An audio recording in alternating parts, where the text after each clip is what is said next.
जब हिजाबे पर्दाए गैबत उठाया जाएगा, एक दिन वो आएगा.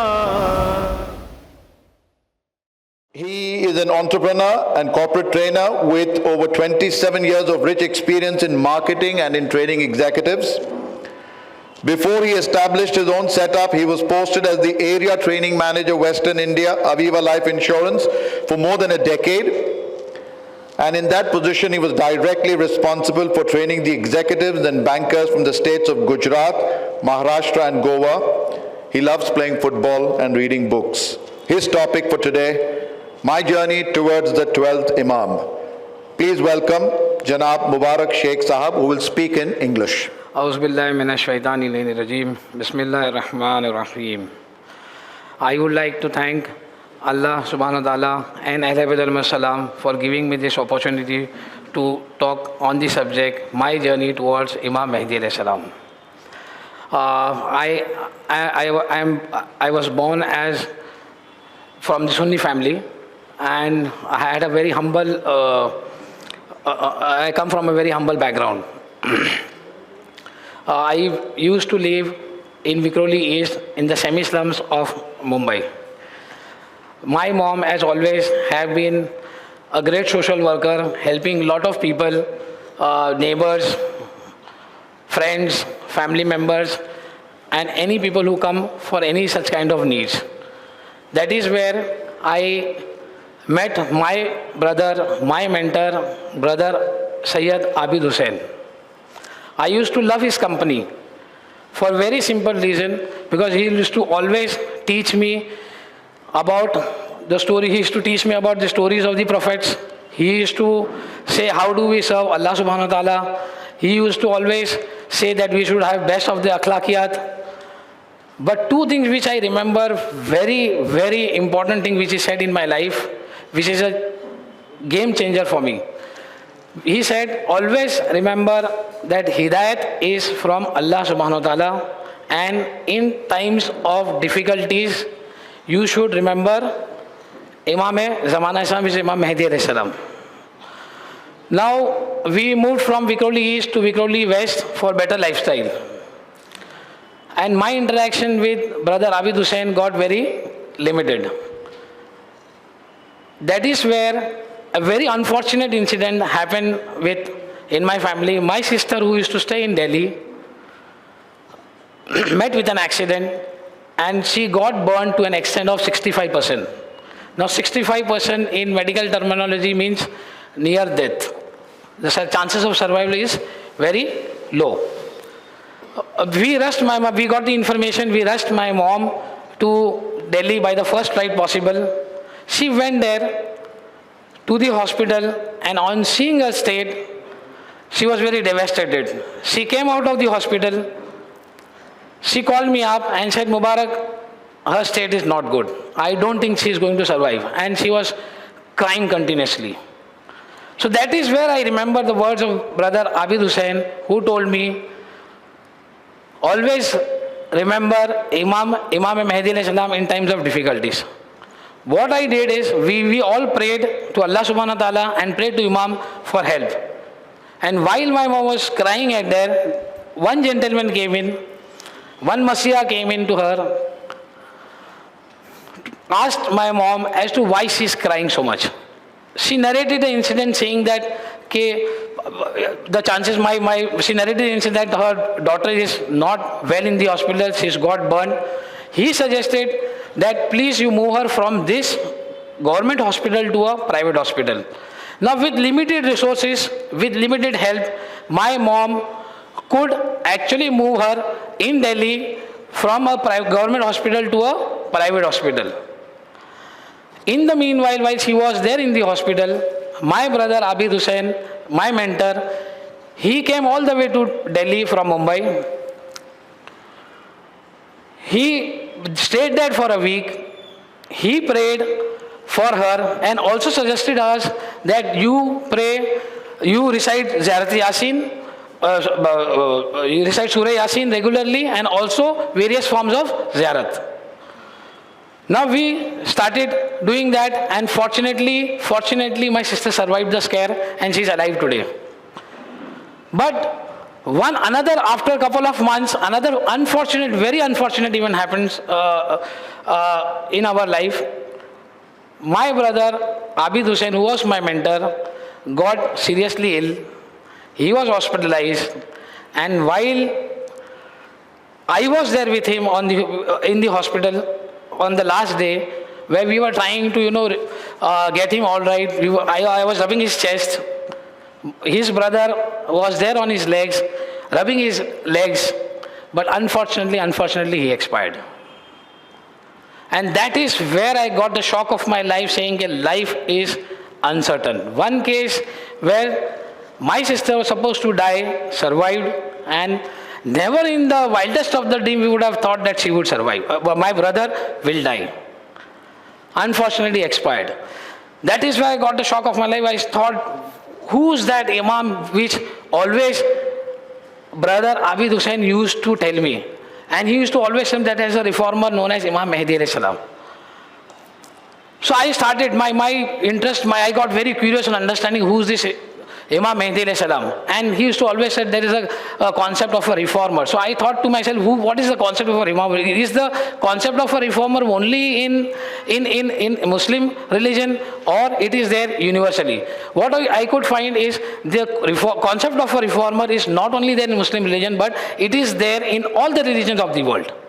If most of the religion of the world is waiting for a reformer, some call him as Kalki, some are waiting for Krishna, some are waiting for Avatar, and the Christians are waiting for Christ.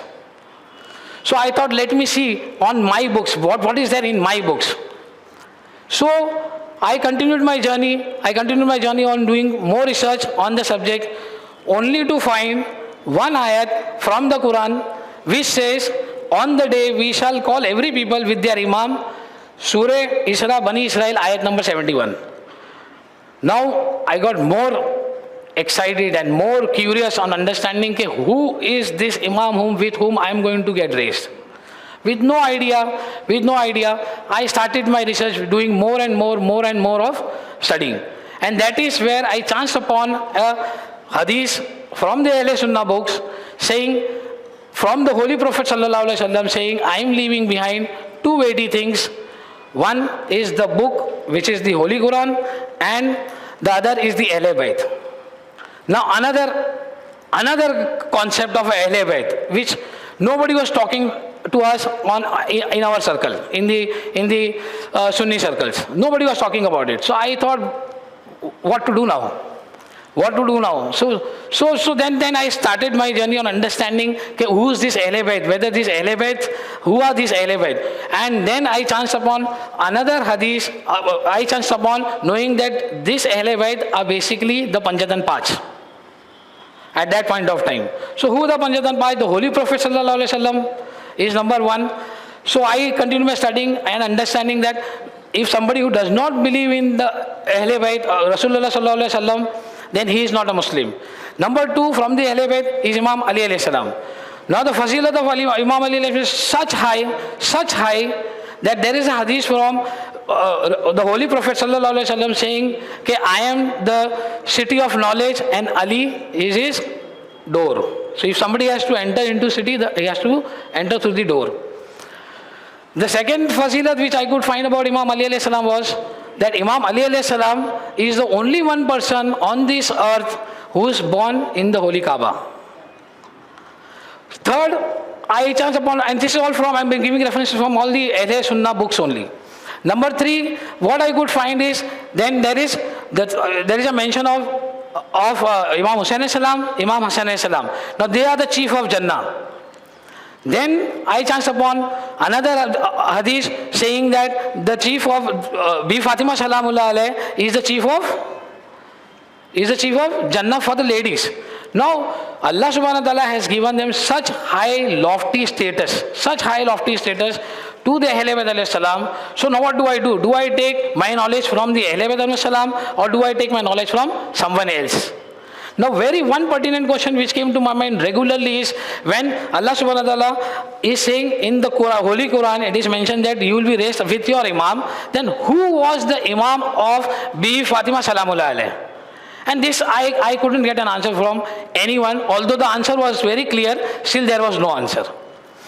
Then I said, let me see, while my mind agreed to thinking that the Ahle Bayt are the righteous people, but my heart did not agree, to be very honest.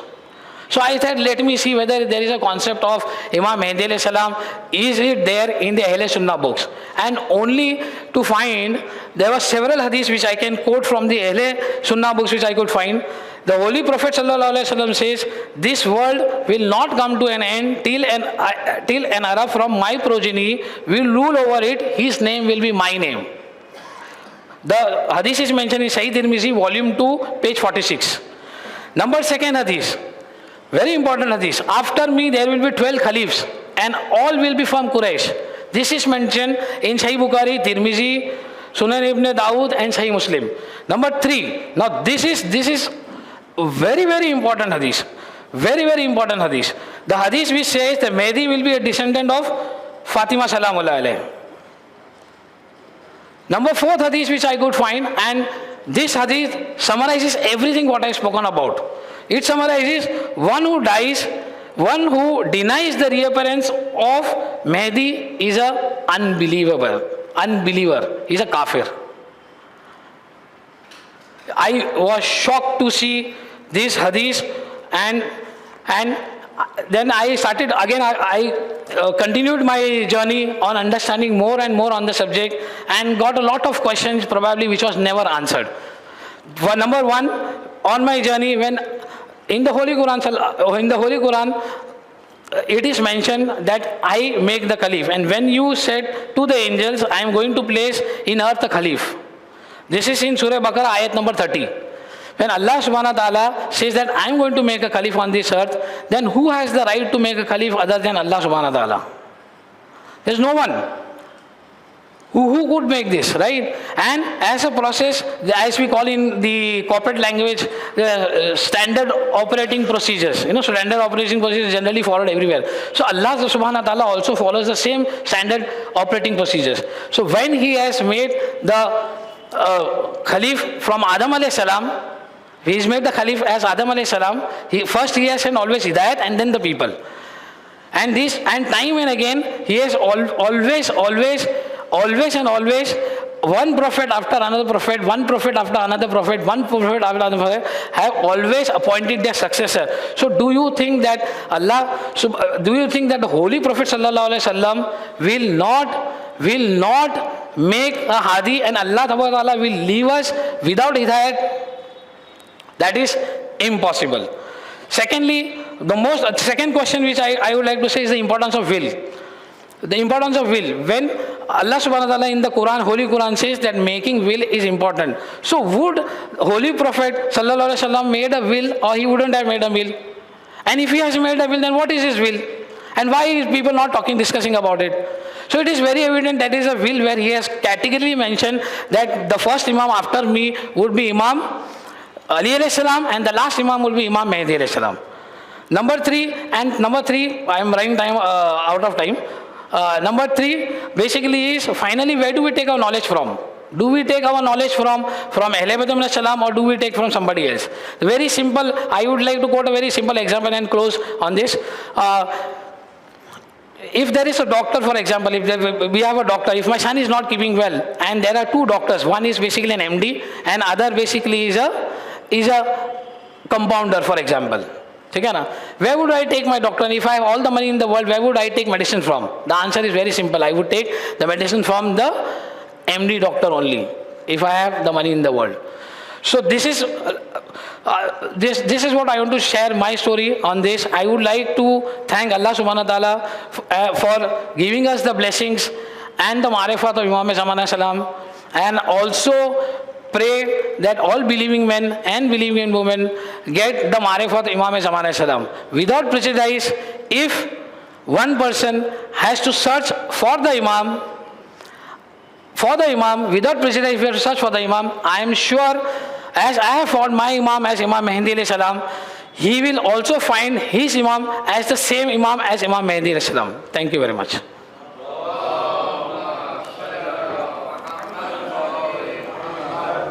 On behalf of 12 Talks and the Promised Mehdi, we would like to honor you with a small token of our appreciation. Allahumma salli ala Muhammad wa ali Muhammad. Thank you, Janab Mubarak Sheikh Sahab, for taking us through your journey. Summarizing his speech, he said that he was born in a Sunni household and who converted later. Spoke about how he got hidayat, how he turned to Imam Mehdi alayhi salam in times of difficulty, which helped to strengthen his faith. We appreciate your sharing this journey with us. صدق الله العلي